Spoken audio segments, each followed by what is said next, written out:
கரவை கணங்கள் பல கரந்து செத்தார் திரளடியச் சென்று செருச்செய்யும் குத்தமொன்னில்லாத கோவலர்தம் பொற்கொடியே புத்தரவல்குல் புனமையிலே போதராய் சுத்தத்து தோழிமாரெல்லாரும் வந்து நின் முத்தம் புகுந்து முகில் வண்ணன் பெயர் பாட சித்தாதே பேசாதே செல்வ பெண்டாட்டி நீ எத்து குரங்கும் பொருள் ஏலோர் ఎంబావాయ్.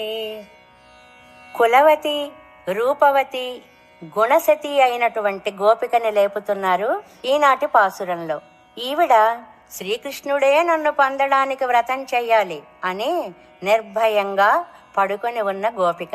ఈవిడ వంశంలో పెద్దలు కర్మనిష్ట కలిగిన వాళ్ళు, తమ ధర్మం పశుపోషణమే అని నమ్మినవారు కూడా.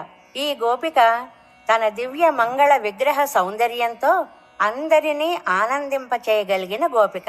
లేగదూడలు కలవి, దూడలలాగే ఉన్నవి అయిన ఆవుల మందలని ఎన్నింటినో పాలు పితుకగలిగిన వారు, శత్రువులను బలంతో ఓడించగలిగిన వారు, ఏ దోషం లేనివారు అయిన గోపాలకుల వంశంలో మొలచిన ఓ బంగారు తీగ, పుట్టలోని పాము పడగలాగా ఉన్న నితంబ ప్రదేశం కలదానా, అడవిలోని నెమలివలే అందమైన కేశపాసం కలదానా, లేచి బయటకి రా తల్లి.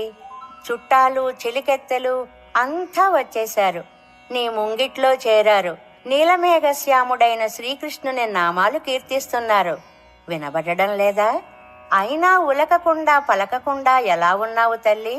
ఓ సంపన్నురాలా, ఈ నిద్రకి అర్థమేమిటో చెప్పవమ్మా అని గోపికలు నిద్ర లేపినట్లుగా ఆండాళ్ తల్లి ఈ భావాన్ని మనకి అందంగా అందించింది.